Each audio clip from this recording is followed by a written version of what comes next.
Dear students, we have studied properties of differentiation, first derivative, second derivative. We know how to calculate radius of curvature.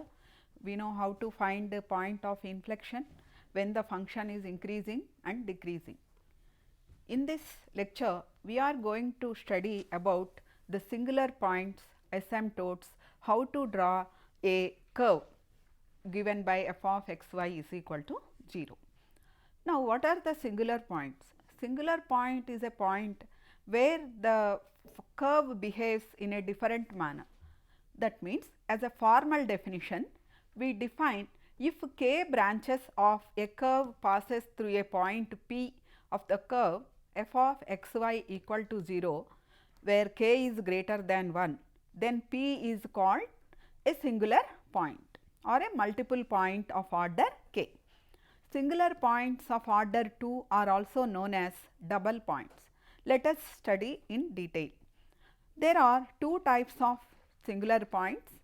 One is points of inflection and multiple points. A point on the curve at which curve changes from concavity to convexity or vice versa is called point of inflection. Since the curve changes from concavity to convexity or vice versa is possible when this is possible if the curve crosses the tangent. Therefore, the point of inflection may also be defined as a point on the curve at which curve crosses the tangent. See, let us see this example. How you find the curve is having concave upwards or concave downwards. Criteria for concavity and convexity and point of inflection. You see here concave downwards and concave upwards. A curve is concave upwards if d square y by dx square is greater than 0. A curve is concave downwards if d square y by dx square is less than 0. At point of inflection, your second derivative is 0, but third derivative is not 0. So, these are the singular points. Suppose consider x square plus y square is equal to r square. What will be y? Y is under root r square minus x square, or if you take x square plus y square is equal to r square, you get y square is equal to r square minus x square, or you get y is equal to plus or minus r square minus x square. So, here see, we have seen that a double point. Now, we are going to discuss about node, cusp and a conjugate. A double point is known as a node if two tangents at that point are real and distinct. That means, at every point if you find dy by dx, there exists a tangent. So, generally a double point is known as a node if there are two tangents at that point which are real and distinct. Sometimes tangents are real and coincident. In such case, that point is known as cusp, and a conjugate or isolated point if the two tangents are imaginary. See, these are the examples of a cusp, ordinary double points, quadruple points. See here, these are, in this way we represent graphically the singular points. So, after singular points, we are going to study about asymptotes. Singular points play a very important role in curve tracing. We are going to study in detail in coming next slides. Now, what is an asymptote? We have studied asymptotes are nothing but they are the lines which it touches the curve at infinite point. So, formal definition is an asymptote is a line that approaches closer to a given curve as one or both of x and y ordinates, tends to infinity, but never intersects or crosses the curve. That means, at infinity only the curve touches the axis. So, there are two types of asymptotes. They are rectangular asymptotes and oblique asymptotes. What do you mean by rectangular asymptotes? If an asymptote is parallel to x axis or y axis, then it is called a rectangular asymptote. An asymptote parallel to x axis is known as horizontal asymptote, and asymptote parallel to y axis is called vertical asymptotes. Now, you have, other than these rectangular and horizontal and vertical asymptotes, there is one oblique asymptote which is also known as slant asymptote, slant line, that is a straight line which will touch the curve at infinity. So, if an asymptote is neither parallel to x axis nor to y axis, then it is called an oblique asymptote. An oblique asymptote occurs generally when, if you have a fractional f of x is some g of x by h of x, and the degree of polynomial in the numerator is greater than that of polynomial in the denominator, then you have an oblique asymptote. So, generally what we will do is, to find the oblique asymptotes, numerator must be divided by the denominator by using generally long division method or synthetic division methods. See, let us look into one example. Find the asymptote for the following function f of x equal to x square minus 9 by 2 x minus 4. So, this, to find the asymptote for this function, what is the vertical asymptote? Vertical asymptote is found by taking denominator is equal to 0. So, here 2 x minus 4 tends to 0, then only function f of x tends to infinity, because that line touches the given curve at infinity. So, we have to find when this function f of x will become infinity. So, you find, you take 2 x minus 4 is 0 or x equal to 2. We know that x equal to 2 is a line parallel to y axis. So, this is known as which is the equation of vertical asymptotes, and also there is no horizontal asymptote. Now, what we will do to find oblique asymptote or slant asymptote, we divide x square minus 9 with 2 x minus 4, we will get equation y is equal to 1 by 2 into x plus 1, which is a oblique asymptote, which is of the form y is equal to mx plus c, because straight line, equation of a line having slope m and having intercept c is given by y is equal to mx plus c. Now, consider one more example. Consider the rectangular hyperbola x y is equal to c. Then you have x is equal to c by y or y is equal to c by x. So, if y is c by x, this implies as x tends to infinity, y tends to 0. What is y? We know that coordinates are nothing but distances from the origin. Therefore, you can say that x axis as well as y axis are the asymptotes of the hyperbola, rectangular hyperbola. Now, see how to find these, how to identify whether the asymptotes are parallel to x axis or parallel to y axis.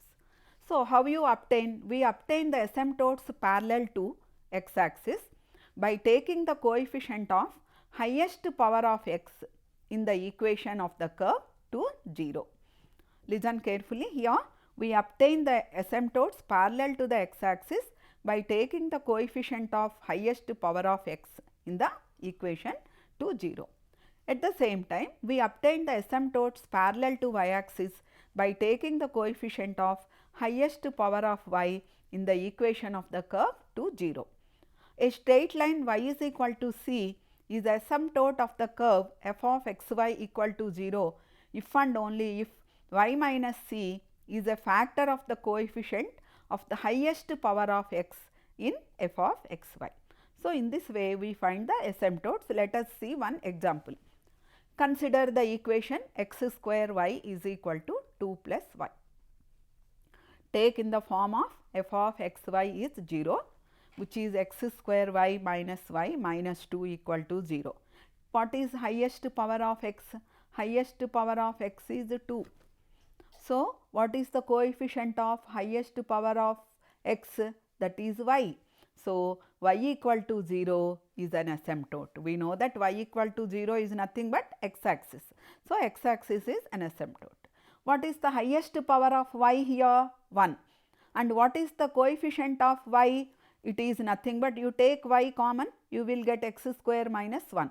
The coefficient of y is x square minus 1, which is x minus 1 into x plus 1. So, you have x equal to 1 and x equal to minus 1 or 2 asymptotes. Now, that means you found we are finding the asymptotes which are parallel to x axis and y axis. Now, let us find oblique asymptotes. Let us discuss a general method to find oblique asymptotes. Here generally oblique asymptote means, I told you it is a slant asymptote. Its equation is of the form y is equal to mx plus c. We substitute y is equal to mx plus c in the given equation. We find the value of m and c. So, here suppose the curve is f of x y equal to 0 and y is equal to mx plus c is an oblique asymptote. Find the perpendicular distance. We know that what is the perpendicular distance is given by ax1 plus by1 plus c by root over a square plus b square is the perpendicular distance from the point x1 y1 to the line ax plus by plus c equal to 0. So, what is you find Pm? Pm is the perpendicular distance from a point p x y on the curve from y is equal to mx plus c. It is y minus mx minus c by under root 1 plus m square. Now, since m not equal to 0, when this point p can be at infinity on the curve only when x tends to infinity. When x tends to infinity, because m is not equal to 0, as x tends to infinity, your point p will be infinity. So, that means you have limit x tends to infinity, y minus mx minus c is 0, or c, what is the value of c here? Our aim is to find the value of m and c. Here c is limit x tends to infinity, y minus mx. Now, find the value of limit x tends to infinity, y by x minus m. This is nothing but 0. That means, see here, what is the value of m? We get limit x tends to infinity, y by x is m. So, we know the value of m and we know the value of c. From here we can find the asymptote equation using y is equal to mx plus c. Consider one example. Let us describe one example for finding asymptotes. The curve is given by y square is equal to x square into x plus a by x minus a, or y square into x minus a equal to x square into x plus a. The coefficient of, see here, find the coefficient of highest degree term in x. Tell me what is the coefficient of highest degree term in x? It is x cube. So, coefficient of x cube is 1. So, constant. That means you have no horizontal asymptotes. And next find the coefficient of highest degree term in y. What is the coefficient of y square? It is x minus a. See here, coefficient of y square is x minus a. Therefore, you have x minus a equal to 0 or x equal to a. We know that x equal to a is parallel to y axis. So, it is the vertical asymptote. Let us do one more example. See here, now we find, after finding vertical asymptotes, we have to find slant asymptote or oblique asymptote. See, put y is equal to mx plus c in the given equation. That is, you have mx plus c whole square into x minus a is equal to x square into x plus a. Now, tell me what is the coefficient of x cube? You simplify, you will get coefficient of x cube as m square minus 1. So, we got the value m square minus 1 equal to 0 means m is equal to plus or minus 1. So, after finding the value of m, find the value of c. So, here coefficient of x square, next find from this equation coefficient of x square, that is m square a plus 2mc minus a equal to 0. Again put m square is 1. So, if you put m square is equal to 1, you get 2mc minus 2a is 0, or m into c is a, or m is equal to plus or minus 1.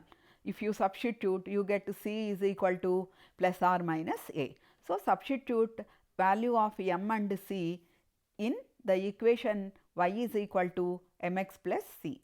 So, you get y is equal to x plus a, or y is equal to minus x minus a, or the oblique asymptotes. So, next, let us examine the curve x cube minus y cube is equal to 3axy for oblique asymptote. Suppose you are given x cube minus y cube is equal to 3axy, divide entire equation with x cube, then you find the limit extends to infinity f of xy after dividing with x cube. You got m cube is equal to 1, because see what is m? M is limit extends to infinity y by x. So, in place of y by x put as extends to infinity y by x is m. So, you have 1 minus m cube minus 3m into 0 equal to 0. So, you get m cube is equal to 1, or m is 1. After getting the value of m, find c. What is the c? Limit extends to infinity y minus x. For that, you factorize x cube minus y cube. We know that x cube minus y cube is equal to x minus y into x square plus xy plus y square, which is equal to 3xy. You find the limit extends to infinity y minus x, which is nothing but minus 3xy by x square plus xy plus y square.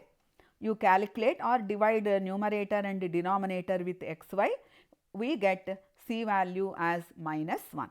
We got m is 1, c is minus 1. So, what is the oblique asymptote? Y is equal to x minus 1. So, why we are learning these singular points or asymptotes? These play a very important role in curve tracing. What do you mean by curve tracing? Suppose you are given y is equal to mod x. Can you draw a curve? Is there any procedure to draw that curve? Or y is equal to x square, or x square is equal to 4ay. So, how to draw these curves on a sheet of graph paper? So, that is nothing but study of curve tracing or curve sketching. Now, here first let us trace a curve in Cartesian equation. There are important points, or 5 important points. To trace a curve, what we have to do? What is the first step? First step is to write the given equation in the form of y is equal to f of x or x equal to f of y. With that, we know the extent of the curve. Next, step 2 is find out whether the curve is symmetric about any line or a point. That means, you have to check whether it is symmetric about x axis, or symmetric about y axis, or symmetric about both the axes. Sometimes symmetry we have seen in rectangular hyperbola, there is a symmetry in the opposite quadrants, and also symmetrical about the line y equal to x. This is the second step to trace a curve. Next one, see how to identify symmetry. See, suppose about the x axis, suppose if the given equation f of x y equal to 0 contains all even powers of y, then it is symmetric about x axis. It is containing all even powers of x, it is symmetric about y axis. When you say that a curve is symmetric about the origin, if f of x y equal to 0, if and only if f of minus x comma minus y is 0. When it is symmetric about the axis, if f of x y equal to f of minus x y, minus x comma y, and f of x comma y is same as f of x comma minus y. And the curve is symmetric about the line y is equal to x if f of x y is same as f of y x. Now, let us see symmetry along x axis and y axis. See this parabola, y square is equal to 4ax, x square is equal to 4ay. If even powers of x means symmetric about y axis. Okay. Now, symmetry along xy axis. And see, next step, third step is you have to find points where the tangents are parallel to coordinate axis. So, what we will do, you put y equal to 0 to get the points on x axis, put x equal to 0 to get the points on y axis. Next step is try to locate the points where the function is discontinuous.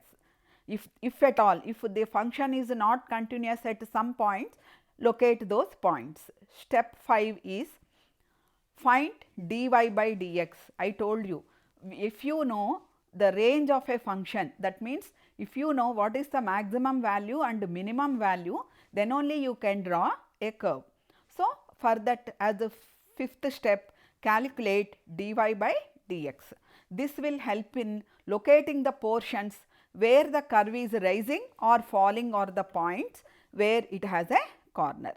And sixth step, calculate d square y by dx square. This will help us in locating local maxima and local minima, and also we will be able to know the points of inflection. Now take this, consider curve as an example. Consider the curve y is equal to x cube.